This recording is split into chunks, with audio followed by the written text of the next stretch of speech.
10부 시작합니다. 휴일에 양아치 같은 옷을 일부러 입고 다니는 것도 좋다. 인도 해나 문신 같은 것으로 팔에 뱀이나 해골 같은 것을 그려넣고 다니는 것도 나쁘지 않을 것이다. 해나는 한 달 안에 저절로 지워진다. 나는 양팔에 진짜 문신과 비슷한 색의 해나로 전갈 6마리를 그려넣고 다닌 적도 있다. 마지막으로 예전 친구들은 1년이고 2년이고 잠시 만나지 말라. 친구들은 당신이 당신답지 않게 행동한다고 지적하면서 변화를 인정하지 않을 것이기 때문이다. 변화의 발목은 언제나 친구들과 가족들이 붙잡는다는 것도 기억해라. 그러므로 새 성격을 본래의 성격으로 인정하는 새 친구들을 사귀어라. 나도 본래는 아주 내성적인 성격을 갖고 있었다. 남들 앞에서 발표하는 것을 아주 두려워하여 중학교 때에는 재봉틀이라는 별명도 얻었는데 남들 앞에 서면 다리가 후들후들 떨려서 재래식 재봉틀의 발판을 밟는 다리 모습이 되었던 것이다. 그런 나의 성격이 조금씩 바뀌기 시작한 것은 고등학교 시절부터였는데 갑자기 가난의 나락으로 떨어진 데 대한 반항심 비슷한 것이 동인이 되었다. 하지만 여전히 여학생 앞에서는 수줍어하여 말도 제대로 하지 못했다. 그러다가 사업이랍시고 광고 대행업을 시작하면서 외향적인 면과 적극적인 면이 개발되기 시작했고 어느 틈엔가 완전히 외향적인 성격의 소유자로 사람들에게 비치기 시작했다. 내성적인 성격을 도저히 바꾸지는 못하겠으나 사업이나 장사를 하고 싶다면 외향적인 사람을 전면에 내세우면 된다. 물론 비용이 추가된다. 그렇게 할 상황이 아니라면 앞에서 말한 B, C, D에 중점이 있는 일을 찾으면 된다. 대인관계에서 생기는 성격상의 문제들로 인한 스트레스 때문에 정신과 상담도 받았다는 30대. 독자는 비분야 회계 분야로 일을 바꾸고 나서야 정신의 안정을 찾았다고 한다. 결론적으로 성격 자체는 어떤 일 혹은 환경 속에 들어가 있느냐에 따라 문제가 되는 것이므로 자기 성격에 어울리지 않는 일은 가능하면 피하는 것이 좋다. 원숭이는 모두 벗겨진 엉덩이를 갖고 있지만 앉아있는 원숭이의 엉덩이는 남에게 보이지 않는다. 서있지 못하겠으면 앉아있으라는 말이다. 외향적인 성격이 아닌 사람들은 직장에서 프레젠테이션을 해야 할 때 도중에 할 말이 생각나지 않으면 어떻게 하나 하는 걱정도 할 것이고 긴장도 하게 될 것이다. 걱정하지 말라. 나도 한때는 그랬으니까 말이다. 오래전 나는 다국적 기업 국제회의에서 OHP 필름으로 발표할 경우는 각 필름에서 내가 반드시 말해야 할 것들을 미리 작은 포스트잇에 써서 붙여놓았다. 발표 시에는 필름을 프로젝터 위에 올려놓으면서 그 메모를 떼어내 손에 쥐고 맥을 이어나갔다. 노트북에서 프로젝터로 투사시켜야 할 경우에는 그 포스트잇을 노트북에 미리 붙여놓았다. 농담은 물론 예상되는 질문도 미리 대비하였다. 심지어 적절한 참석자 한 명에게 이러저러한 질문을 내게 하여 달라고 부탁하기까지 했다. 아주 내성적인 사람들은 흔히 원고를 미리 만들어 놓고 발표 시에 그대로 읽어 나가는데 참가자들과 눈을 마주치는 시간이 거의 없기에 가장 형편없는 방식이다. 프레젠테이션에 대한 책들을 많이 읽어보고 연습을 수없이 거듭하여라. 2022일 중에는 접대받기를 즐기는 사람들이 갑의 위치에 있고 당신은 을의 위치에서 그들을 접대하여야 하는 게 업무의 중요한 부분이 되는 것들이 있다. 그런 일들에 현재 종사하는 사람들을 배려하여 구체적 언급은 하지 않겠다. 이런 쪽에 자격증을 따려는 사람들이 메일을 보내는 경우 내가 물은 것은 이러했다. 술 좋아하냐? 술 먹고 노래하며 노는 것을 너도 좋아하냐? 박정희 시대 때부터 이미 갑부였던 분으로부터 직접 들었던 이야기 한 토막이 있다. 술을 좋아하였던 그분이 80년대에 고층 임대 건물을 건축하자 은행들이 서로 1층에 들어오고자 치열하게 경쟁을 하면서 룸살롱이나 기생집으로 모셨는데 어은행을 낙점한 이유는 이러했다. 나를 웃기려고 지점장이 홀라당 벗고서 X를 술병 입구에 끼운 뒤 호스티스에게 시키고 한 상태에서 춤을 추던데 정말 웃겼지. 그만큼 간절했던 거야. 이 얘기를 들었을 때 난 그 지점장이 너무나 가여웠다. 2022 무슨 일이든지 더 잘하는 방법이 있다. 군대에서 겪었던 일이다. 자대로 배치된 바로 그날 저녁. 1등병 고참이 내게 시킨 일은 내무반 바닥에 물을 뿌리고 비로 쓸라는 것이었다. 내무반은 시멘트 바닥이어서 먼지가 잘 일어났다. 나는 물바가지에 물을 받아와 그 물을 손으로 뿌렸다. 물론 나는 졸병이었기에 잔뜩 긴장한 상태에서 한 대라도 덜 얻어맞고자 70년대 초는 군대 내 구타가 여전히 남아있던 시절이다. 최선을 다해, 정말 최선을 다해 물을 조심스럽게 뿌렸다. 하지만 물 뿌리개로 골고루 한 것이 아니라 손으로 뿌린 것이기에 어떤 곳은 물 자국이 크게 생기고 어떤 곳은 물이 묻는 둥 마는 둥 하는 꼴이 되었다. 그 모습을 본 고참은 나를 화장실로 데리고 간 몇 대 쥐어박은 후 물 뿌리는 법을 설명하였다. 그것은 가볍게 움켜쥔 손을 바가지 물속에 담근 뒤 재빨리 꺼내면서 5손가락을 빠르게 쫙 벌리며 물을 사방에 튀기는 것이었다. 그렇게 하니 시멘트 바닥에 생기는 물 입자의 크기는 모두 쌀알만 하였다. 물뿌리개로 물을 뿌린 것보다도 입자가 더 고왔고 정말 예술이었다. 무슨 일이건 더 잘하는 방법이 있다는 것을 나는 군대에서 맞아가며 배웠다.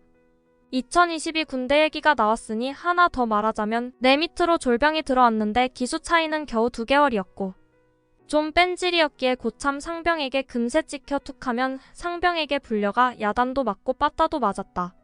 내 군대 시절에는 고참들에게 맞는 게 일과의 하나였다고 해도 과언이 아니다. 어느 일요일 내무반에서 그 상병이 졸병을 세워놓고 드럼체로 머리를 계속 때려가며 훈계를 늘어놓았다.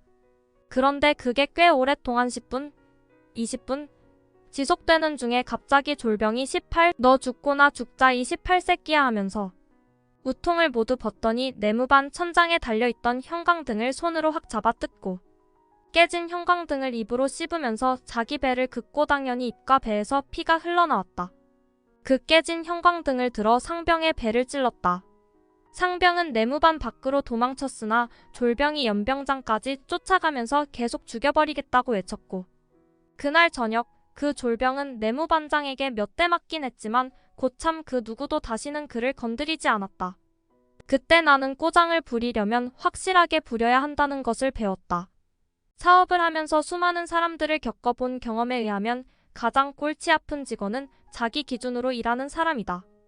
이들은 자기 나름대로는 최선을 다하였다고 생각한다. 기억해라.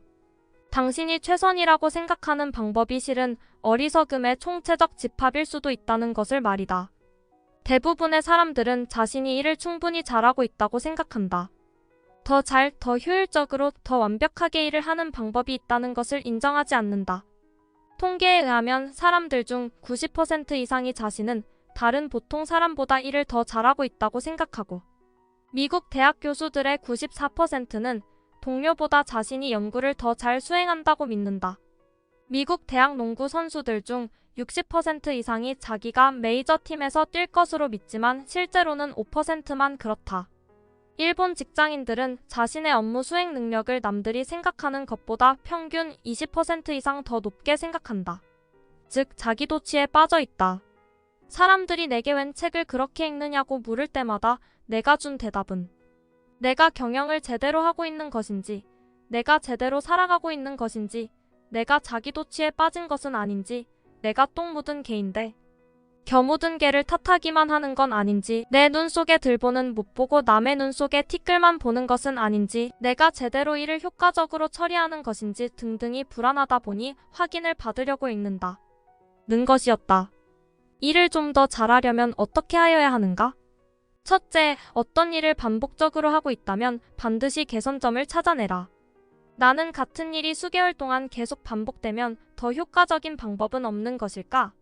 를 생각하며 더 좋은 방법을 찾아 개선하려고 무지무지 애를 쓴다. 그리고 상당한 분야에서 변화를 시도한다. 집에서도 나는 5만 가지 물건들로 가득 찬 내 방을 정기적으로 정리하고 사물들을 새롭게 배치한다. 개선점을 찾는 것이다.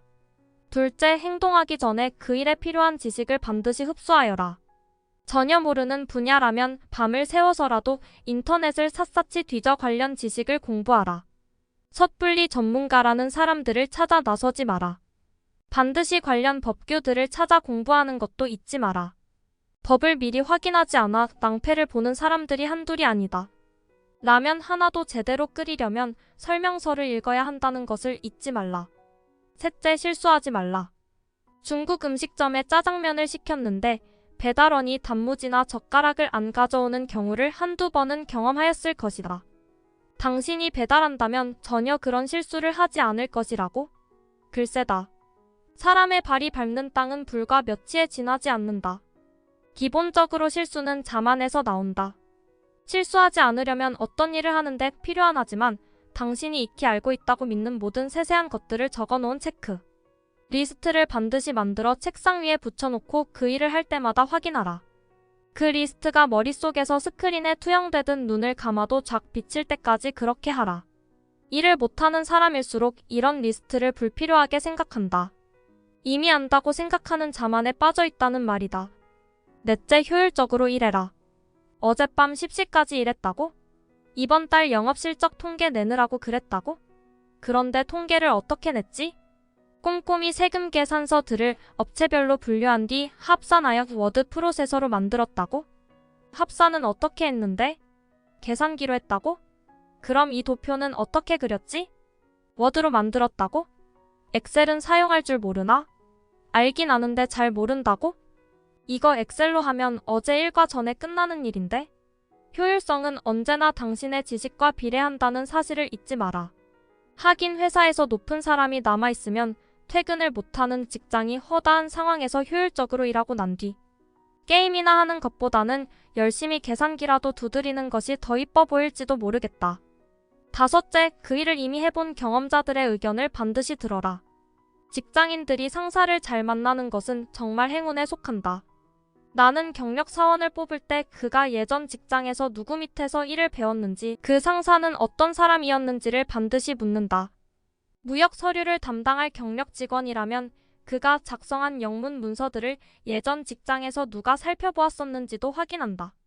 혼자서 전권을 위임받았었다면 그는 배운 것이 없으니 보나 마나 일을 잘할 리가 없다. 상사가 있었지만 별 볼 일 없었다면 그 역시 별 볼 일 없다. 그러므로 당신의 상사가 당신에게 일 좀 똑바로 하라고 할 때마다 고마움을 느껴라. 그가 큰 소리로 아각거린다고 할지라도 말이다. 훌륭한 사람과 어리석은 사람과의 사이는 불과 한 발자국의 차이다. 나폴레옹의 말이다. 하지만 일 잘하는 사람과 어리석게 일하는 사람 차이는 한 발자국이 아니다. 그것은 부자가 될 사람과 가난하게 살 사람의 차이가 되기도 하기 때문이다. 1. 나는 공장 자동화 시스템에 대하여 전혀 몰랐다. 그런데 어쩌다니 관련 분야를 알아야 할 필요가 조금씩 나타나기 시작했다. 이럴 때 대개 사람들은 전문 집단에 맡기려고 하지만 나는 내가 먼저 이해하기 전까지는 하청을 주려고 하지 않는다. 왜냐하면 그런 시스템들은 구매하기 전에는 내가 계약서상 갑이 되지만 일단 구매 설치한 뒤에는 기술적으로 그 업체에 완전 종속되어 실제로는 을의 위치로 바뀐다는 것을 경험적으로 알기 때문이다. 게다가 엔지니어들은 실제 소요치보다 오버 디자인된 제안을 하는 경향이 있기 때문에 불필요한 고가 장비가 장착되기 쉽다.